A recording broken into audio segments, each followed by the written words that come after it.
talk about the Minnesota Timberwolves.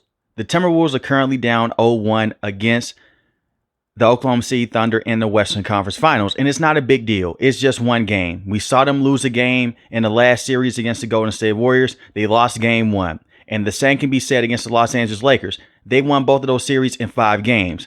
In my opinion, this is going to be a 7-game series. It's either going to come down to the defense with Oklahoma. Can the players around Shea continue to play at the next level? And the same with the Minnesota Timberwolves. But this video is mostly about Minnesota.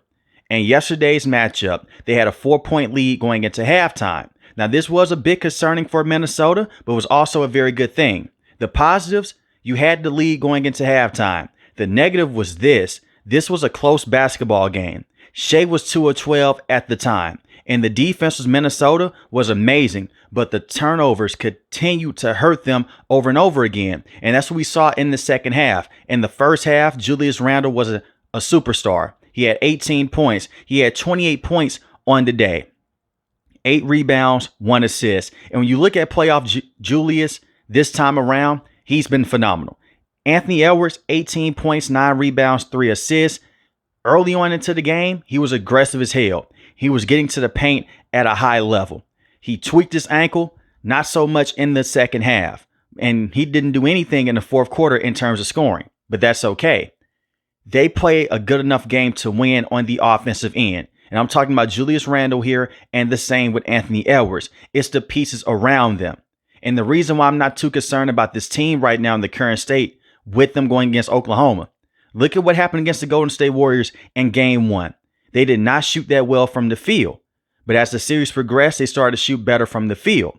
Outside of Julius Randle and Anthony Edwards, everyone else forgot how to shoot. Jaden McDaniels was 3 of 5 on the day, 1 of 3 from the field. He needs to be more aggressive.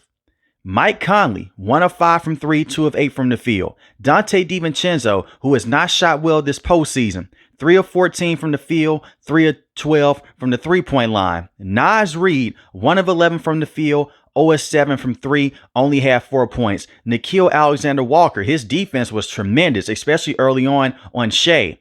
3 of 11, 2 for 9 from 3. If you're meaning to tell me that Minnesota is going to go out there and shoot 15 of 51 for 3 for the rest of the series, they may lose in 4 games. But I don't think that's going to happen. I've seen Coach Chris go out there and make those adjustments, and the same with the players on this roster. In the first half, they did a dominant job in terms of going out there to the paint and getting Oklahoma in foul trouble. In the second half, they settled for a bunch of jump shots. And I'm not going to be one of those analysts that come out and say, you know what? They took too many threes, driving to the paint even more, be more aggressive. The three-point shot has got them to the dance. Continue to take the three-point shots. You just have to make your shots. And that starts with Dante DiVincenzo, and the same with Naz Reid. When you look at Anthony Edwards, he's still one of the best slashers in all the NBA. But his three-point shot has gotten significantly better every single year in his career, especially this season and this entire playoff run thus far. And I expect for Ant to go out there next game, be more aggressive, go into the paint, yes, but that three-point shot will be there. Still be aggressive from 3. Keep Oklahoma honest. And when you look at it from this standpoint, they're playing the gaps very well. They have Shea. You look at Lou Dort, the same with Alex Caruso. They're picking up at half court. They're just sitting in between the gaps there. They're not giving too many rushing lanes. And when you look at Isaiah Hartenstein and the same with Chet Holmgren, it's hard for Julius Randle to go out there and operate towards the paint anyway. In order to get them out of some of those zone looks, you have to knock down your shots. And that's the number one thing right now with Minnesota. And I look at Rudy Gobert. He had a great game against the Los Angeles Lakers. He had some great moments against the Golden State Warriors. This is when you really need Rudy Gobert to be an offensive weapon. He doesn't have to go out there and have 15 to 20 points a game, but you have to be able to finish at the rim. Rudy Gobert got outplayed by Chet Holmgren, and he got outplayed by Isaiah Hartenstein. Rudy Gobert had 2 points, 3 rebounds, 1 assist. That was it. He only had 1 block. Now, Rudy Gobert, as an interior defender, he's one of the best in the NBA. But they need him to give them more on the offensive end. He needs to be a threat in the pick and roll game. And he wasn't setting hard screens yesterday at the top of the key. There's a lot of times setting those screens Alex Caruso, he's just swinging around the screens. And the same with Lou Dort. He needs to be more physical up front to give breathing room with Anthony Edwards, and the same with Mike Conley. It was one play in particular. Dante DiVincenzo calls for a screen. Rudy Gobert basically extends his arm and then just goes to the paint. You're not giving Dante DiVincenzo breathing room. And DiVincenzo just took a bad jump shot. And now Rudy Gobert is not in a situation to where he could come down with a rebound. Little situations like that hurt Minnesota yesterday. But you kept the game close, especially in the third quarter. In the fourth quarter, the turnover started to hurt, and you cannot get a lot of points off of transition.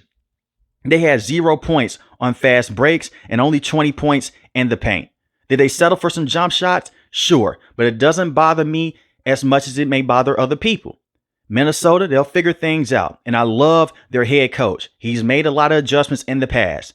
And once again, I want to bring up that game one against the Golden State Warriors. They shot so bad from the field. Jimmy Butler had his moments, the same with Draymond Green. Look at what they did in the next game. And you can say, hey, well, Stephen Curry, he was out dealing with a hamstring injury. Look at what they did against the Lakers. They lost the game. They came back and played very well. This is a great Oklahoma City team. But the reason why this team is so great, their defense is so tough in the half-court situations. The one thing that does bother me with Minnesota, it's the turnovers in the half court. That's the one thing that really bothers me. They can get very reckless with the basketball. And when you have those turnovers, it's a lot of fast break action with Oklahoma. And we saw this with Jalen Williams and the same with Shea. You constantly get those turnovers over and over again. You have a leaking defender on the back end. He comes down with 2 points. Or if your defense does rotate over enough, they have a wide open three. They had a lot of mental lapses yesterday because of the turnovers. I look at someone like Mike Conley. You're a veteran. You're the oldest player on this team. You've been in this situation before with Minnesota. You was just in the Western Conference Finals last year with Anthony Edwards. At the time, with Cat and Rudy Gobert. But you're a veteran. You had a lot of great years with the Memphis Grizzlies. Put the basketball in his hands. Let him bring the ball up the court. And have that constant ball movement with Oklahoma. They were dribbling into traffic. They're dribbling into the paint. It's 2 to 3 defenders. Something is bad. Something bad is just definitely going to happen when you're dribbling into traffic like that.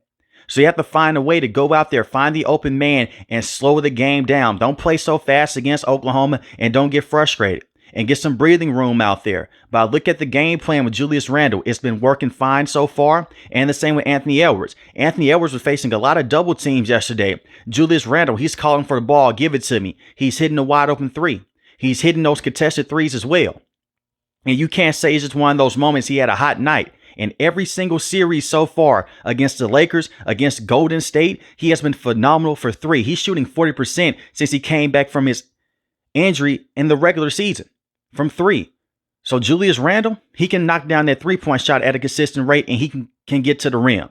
That's the formula right now for Minnesota. Let Julius Randle lay the groundwork, then go to Anthony Edwards. Now the outside forces, hopefully they can come in and they can give you better production. I'm not worried about Naz Reid. Naz Reid is going to be productive in this series. But Dante DiVincenzo, the defense is there. The playmaking ability is definitely there. But this three-point shot is getting ridiculous at this point. Against the Lakers, he had some good moments.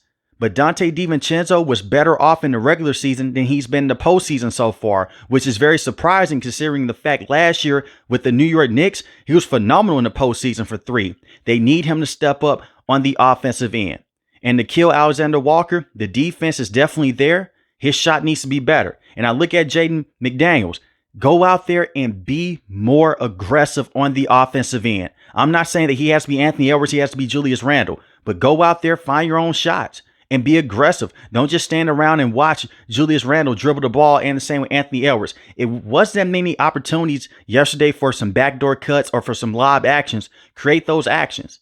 But they will be fine against Oklahoma. And I'm not saying they're going to go out there, they're going to win this series in easy fashion. It's going to be tough.